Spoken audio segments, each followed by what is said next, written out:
कभी बिहार के मिथिला क्षेत्र के शांत तालाबों और पोखरों पर सीमित रहने वाला मखाना आज दुनिया भर में भारत की नई पहचान बनता जा रहा है। अमेरिका, कनाडा, यूएई, ब्रिटेन और ऑस्ट्रेलिया जैसे देशों में इसकी मांग अब लगातार बढ़ रही है। हेल्दी स्नैक और सुपर फूड के रूप में मखाने ने ऐसी अपनी पहचान बनाई कि कुछ ही सालों में इसका एक्सपोर्ट कई गुना बढ़ गया। लेकिन इस शानदार सफलता के पीछे एक बड़ा सवाल खड़ा हो गया। जब दुनिया भारतीय मखाने की दीवानी हो रही थी तो फिर 2026 में निर्यात की रफ्तार अचानक क्यों टूट गई? आइए समझते हैं इस पूरी कहानी को। दरअसल एपीडा के आंकड़ों के मुताबिक पिछले 5 सालों में भारत के मखाना निर्यात में करीब 4 गुना की बढ़ोतरी दर्ज की गई। साल 2020 में भारत ने केवल 6,700 टन मखाना एक्सपोर्ट किया, लेकिन 2024 तक ये बढ़कर 25,130 टन के रिकॉर्ड स्तर पर पहुंच गया। यानी कुछ ही सालों में भारतीय मखाने ने अंतर्राष्ट्रीय बाजार में अपनी मजबूत पहचान बना ली। और यहाँ पर सबसे दिलचस्प बात यह हुई कि भारत से निर्यात होने वाले कुल मखाने का लगभग 40% हिस्सा अकेले अमेरिका खरीदता रहा।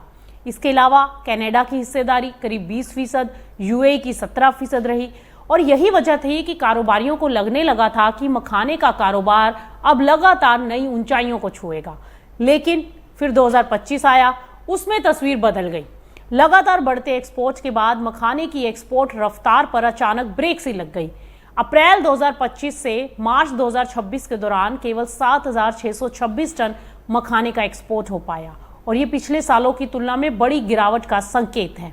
और इस गिरावट के पीछे सबसे बड़ा कारण रहा अमेरिका की व्यापार नीतियां और अंतर्राष्ट्रीय बाजार में बढ़ता दबाव।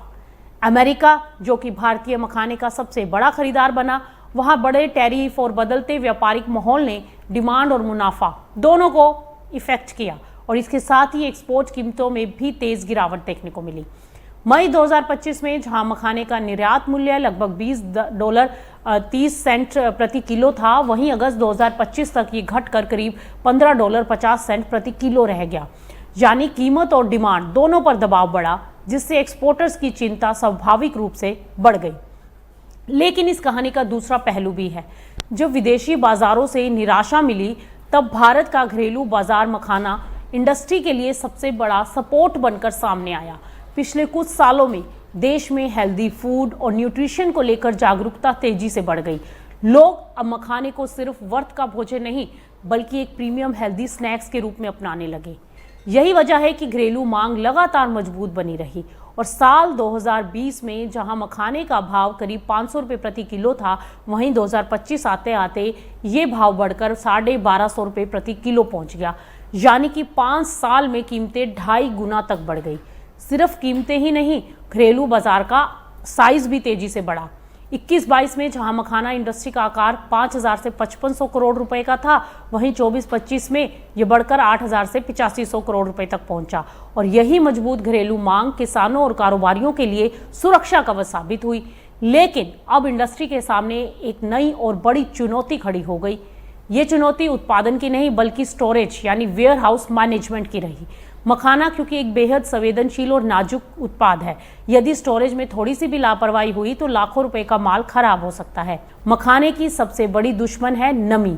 अगर गोदाम में सीलन या अधिक नमी हो तो भी मखाना अपनी कुरकुराहट खो देता है और नरम पड़ जाता है और उसकी क्वालिटी प्रभावित हो जाती है। और इसके अलावा धूल, कीड़े मकोड़े और चूहों का खतरा भी हमेशा बना रहता है। ऐसे में जानकारों का कहना है कि गोदामों को पूरी तरह सूखा, साफ और हवादार रखना जरूरी है।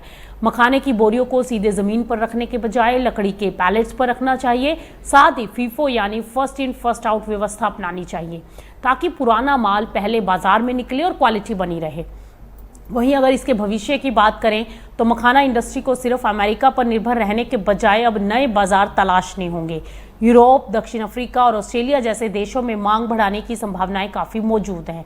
साथ ही smart warehouse, digital inventory management और नमी कंट्रोल स्टोरेज जैसी टेक्निक्स को भी अपनाना बेहद जरूरी होगा। तो कुल मिलाकर आप ये समझिए कि मखाने की कहानी भारत के एग्री बिजनेस सेक्टर की एक बड़ी सफलता की कहानी है। लेकिन ये भी सच है कि इस सफलता को लंबे समय तक बनाए रखने के लिए क्वालिटी, स्टोरेज और बाजार विविधीकरण पर उतना ही ध्यान देना होगा जितना उत्पादन और एक्सपोर्ट पर दिया गया है। अगर भारत इन चुनौतियों को सही तरीके से संभाल लेगा तो आने वाले सालों में मखाना सिर्फ एक सुपर फूड नहीं बल्कि भारत का एक बड़ा ग्लोबल ब्रांड बन सकता है। फिलहाल इस खास रिपोर्ट में इतना ही। कृषि, कमोडिटी और बाजार की हर बड़ी खबर के लिए आप देखते रहिए मार्केट टाइम्स टीवी। मार्केट से जुड़ी हर बड़ी खबर सबसे पहले पाने के लिए अभी फॉलो करें मार्केट टाइम्स टीवी को, स्मार्ट इन्वेस्टर्स का trusted platform market times TV.